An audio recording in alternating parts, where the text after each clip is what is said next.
Hallo und herzlich willkommen zu einer Motorradtour am Lugana und Comer See.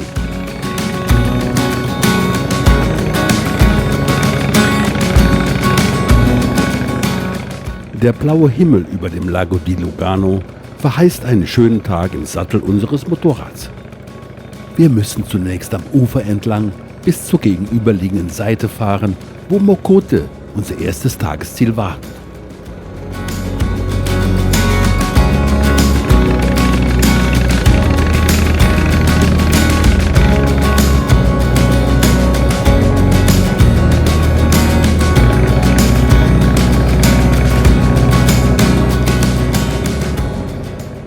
Bis Bennaccio fahren wir 54, bis zur Rückkehr am Abend insgesamt 120 Kilometer.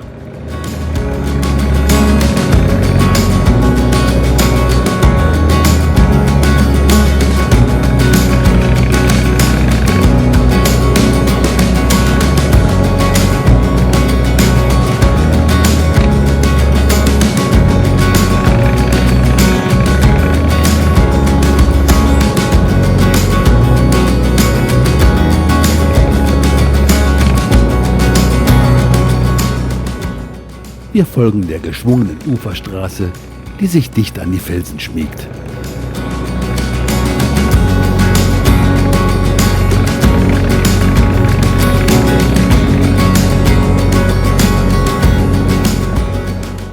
Der Fahrtwind ist warm und wir fühlen, wie der Alltag Kilometer für Kilometer hinter uns verblasst.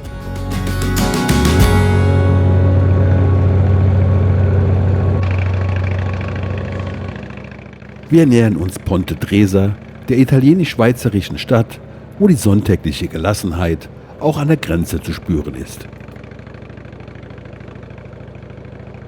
An der Grenze haben uns die Beamten freundlich durchgewunken, nicht ohne ein paar anerkennende Blicke auf unser Motorrad geworfen zu haben.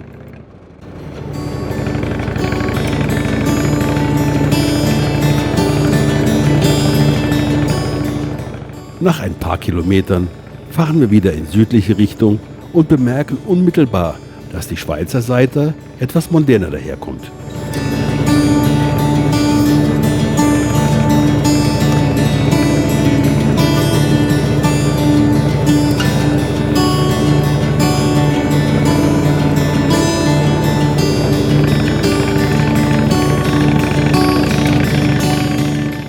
Alles ist sehr gepflegt. Und die Villen in Toplage haben die beste Aussicht.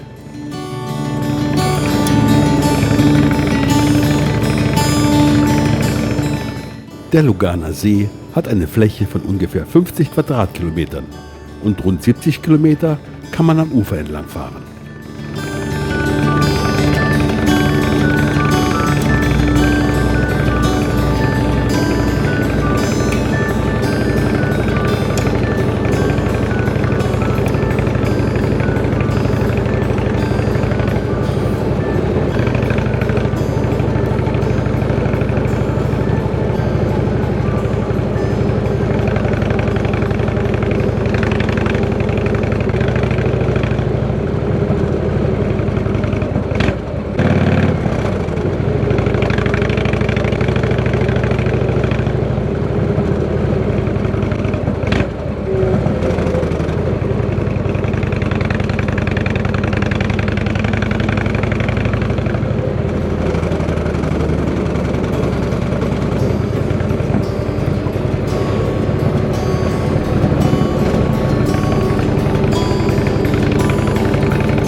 Wir erreichen Mocote.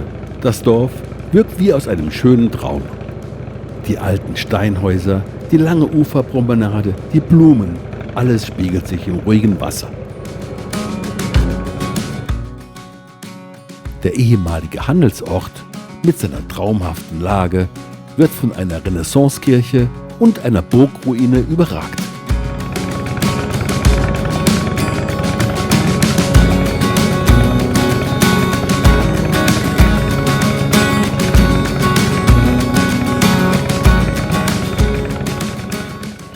Uferstraße mit ihren Arkaden ist schon alleine einen Besuch wert.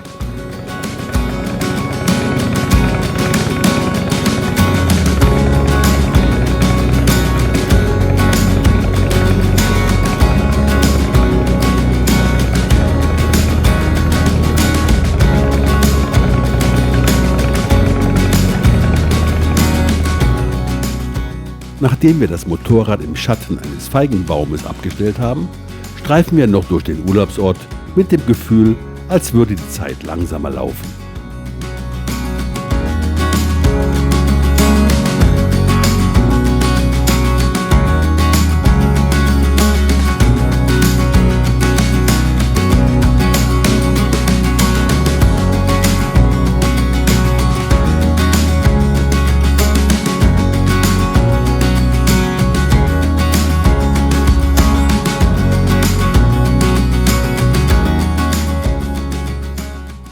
Über 400 Treppenstufen halten uns nicht davon ab, die hochgelegene Kirche mit dem berühmten Friedhof zu besuchen.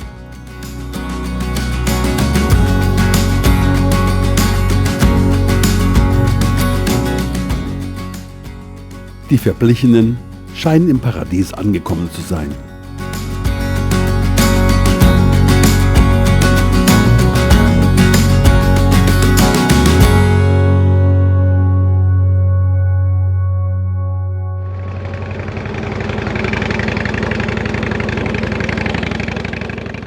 Nach einem Cappuccino wieder im Sattel nehmen wir Kurs Richtung Lugano.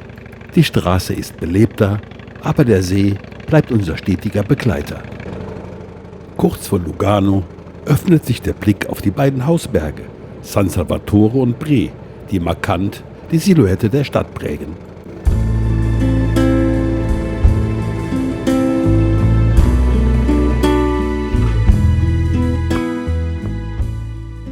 Von hier oben aus erkennt man noch besser die unfassbare Schönheit dieser Region, während eine leichte Brise vom See zu spüren ist.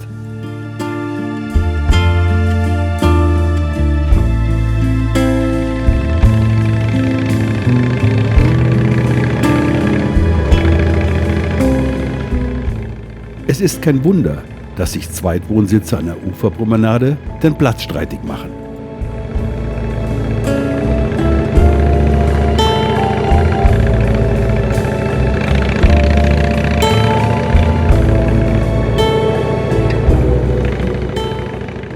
Mondäne Hotels gleiten vorbei, Touristen schlendern am Ufer und wir hören und fühlen das Wummern des Motors unter uns. So geht Motorradurlaub.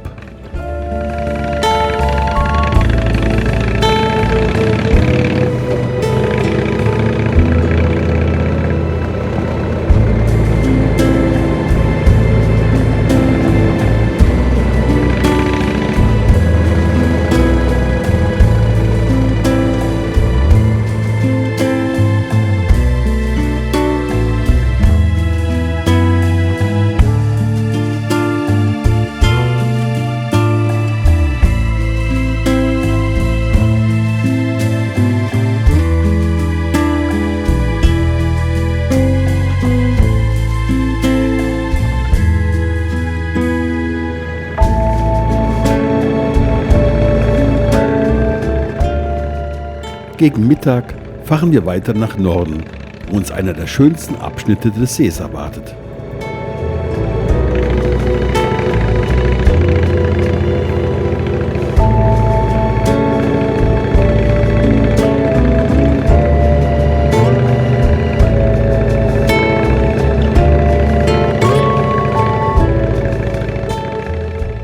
Die Sonne steht nun hoch über uns an einem makellosen Himmel. Die Indien brummt zufrieden, als würde sie die Landschaft genauso genießen wie wir.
Plötzlich taucht San Mamete auf, ein charmantes Dorf mit Fassaden, die in ein warmes Licht getaucht sind.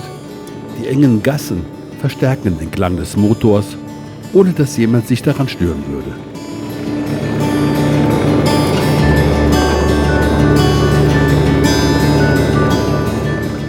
Wir fahren durch den unscheinbaren Ort, der sich offensichtlich seit den 60er Jahren nicht geändert hat.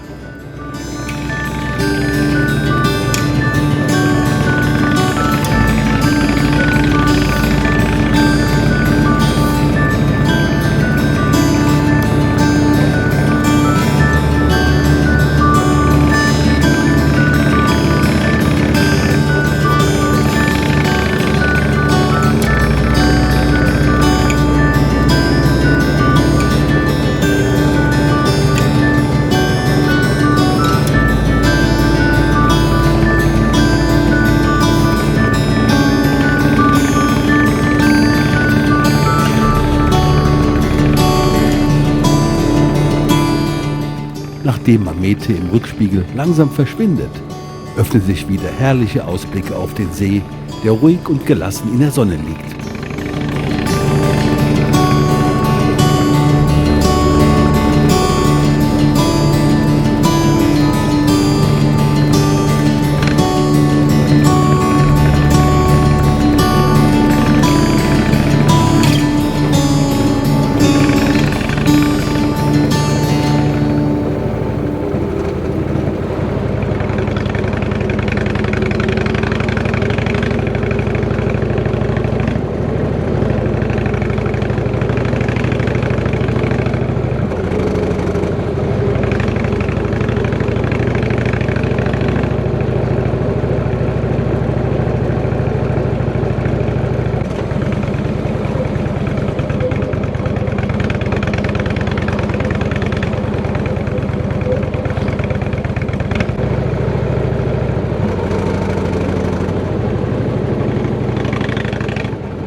Bevor am Abend die Dörfer, Restaurants und Cafés wieder belebt werden, halten die Menschen einen Moment inne und genießen die Ruhe.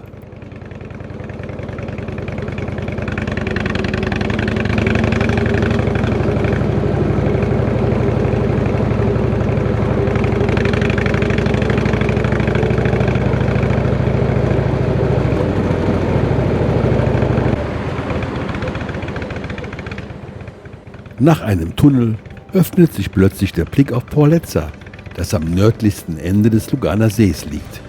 Porlezza führt, wegen der touristischen Schwergewichte der Gegend, eher ein Dasein als Mauerblümchen. Es bietet aber bei näherem Hinsehen durchaus Sehenswertes, wie die Chiesa San Vittore, ein wirkliches Juwel.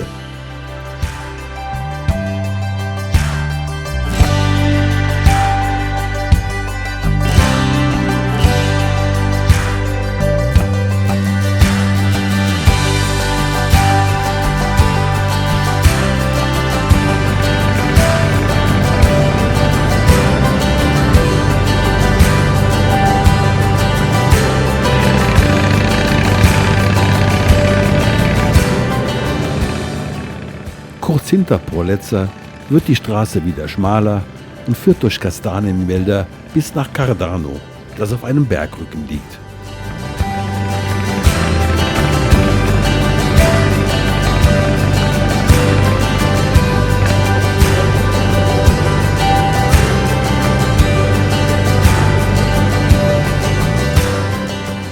Und dann, hinter einer leichten Kurve, öffnet sich unverhofft der Blick auf den Lago di Como.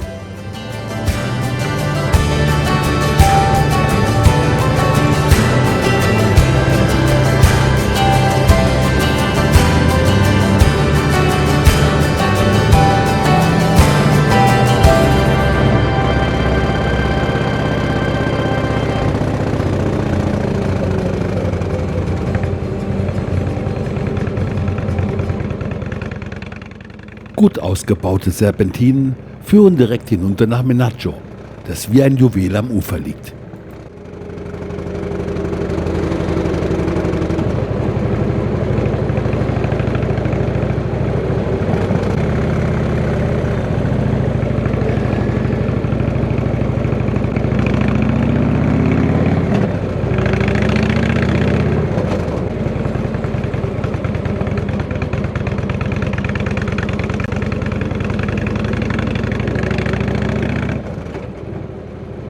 3000 Seelenort hat in der Hochsaison nicht ohne Grund mit Touristenmassen zu kämpfen.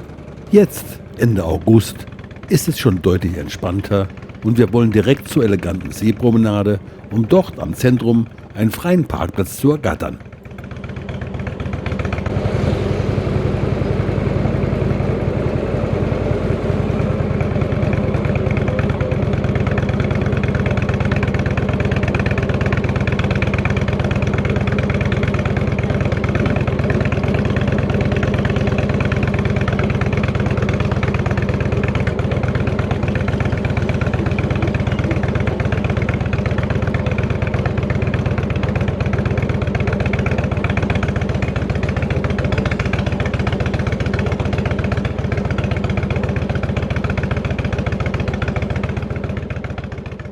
Direkt am Piazza Garibaldi, dem Wohnzimmer mit Nachos, werden wir fündig und parken mit wenig Zentimetern Spielraum ein.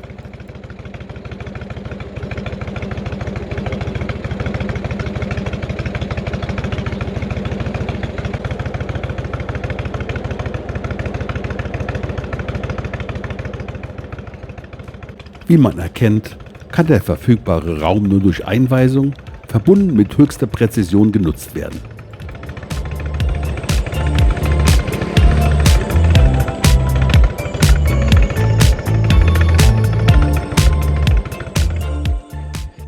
Mit seinen Palmen, den warmen Farbtönen und dem blauen Wasser wirkt Menaggio, als wäre der Sommer hier zu Hause.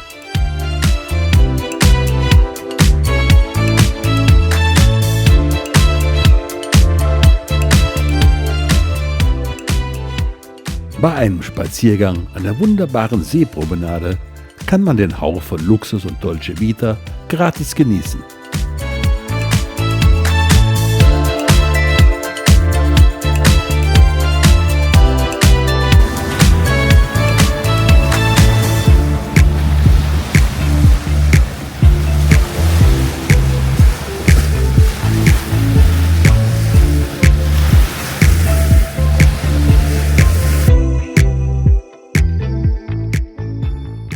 Der Ortskern selber ist ebenfalls sehenswert und lädt zum Bummeln durch die malerischen Gassen ein.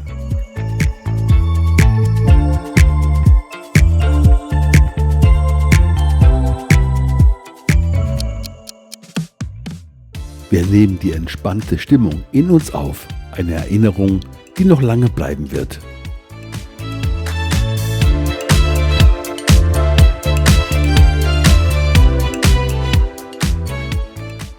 Morgen wählen wir bestimmt ein anderes Ziel, aber dieser Tag, der ist perfekt.